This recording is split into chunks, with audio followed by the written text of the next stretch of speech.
बच्चों सभी को मेरा आशीर्वाद, सुप्रभात। आज की क्लास में आप सभी लोगों का स्वागत है। चलिए आज हम प्रश्न अभ्यास लेकर आए हैं तोप पाठ का। निम्नलिखित प्रश्नों के उत्तर दीजिए।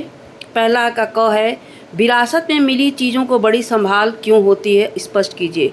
विरासत में मिली चीज़ों को बड़ी संभाल कर इसलिए रखा जाता है कि ताकि आने वाली पीढ़ी को, छोटे छोटे बच्चों को इसके बारे में, इसकी विशेषताओं से उनको अवगत कराया जा सके, ताकि वो जान सकें और वो लोगों को भी बता सकें, उन्हें याद रहे। दूसरा है, इस कविता से आपको तोप के विषय में क्या जानकारी मिलती है। इस कविता में तोप के विषय में हमें ये जानकारी मिलती है कि एक तोप का ज़माना था, एक समय था। वो बड़ी जानबाज थी, अच्छे अच्छे सुरमाओं के, अच्छे अच्छे योद्धाओं के, वीरों के ये परखचे उड़ा देती थी, धज्जियाँ उड़ा देती थी। लेकिन एक समय ऐसा आया कि आज तोप का मुंह बंद है। अब ये सिर्फ प्रदर्शनी और नुमाइश बनकर रह गई। अब इनमें वो ताकत नहीं है जो कि पहले होती थी। तो इस पाठ में तोप की ये विशेषता बताई गई है, ये जानकारी हमें प्राप्त होती है। कंपनी बाग में रखी तोप क्या सीख देती है। कंपनी बाग में रखी तोप हमें ये सीख देती है कि यह 1857 की क्रांति की याद दिलाती है और ये कंपनी बाग में जो रखी तोप है, प्रवेश द्वार पर रखी गई है।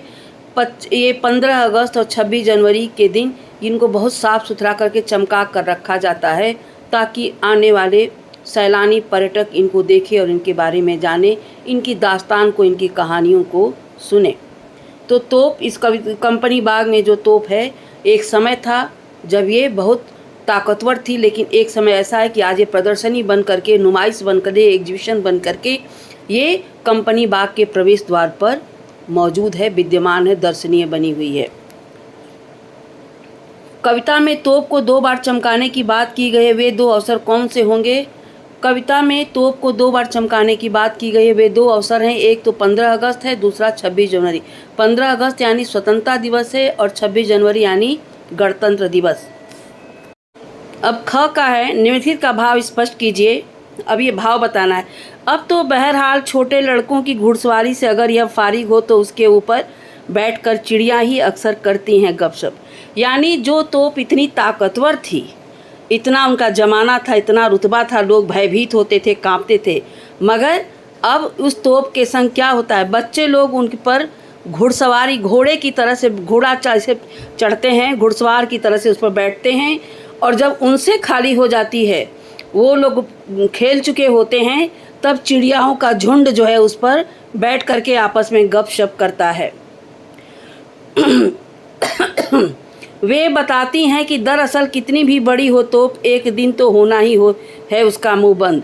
ये पूरी कविता का उद्देश्य बता दिया है कि तोप कितनी भी ताकतवर क्यों न हो जाए, कितनी भी शक्तिशाली क्यों न हो, एक न एक दिन उनकी शक्ति निस्तेज तो हो ही जाएगी, उनका मुंह बंद ही हो जाएगा। तीसरा है, उड़ा दिए थे मैंने अच्छे अच्छे सुरमाओं के धज्जे। यहाँ पे तोप ने अपने बारे में बखान किया है कि मैं इतनी ताकतवर थी, चाहे कितना भी कोई शक्तिशाली क्यों न हो, लेकिन सबकी मैंने धज्जियाँ उड़ा दी, किसी को अपने सामने मैंने टिकने नहीं दिया। मैं इतनी ताकतवर थी, मेरे में इतनी शक्ति थी, इतनी ताकत थी, लोग डरते थे, काँपते थे।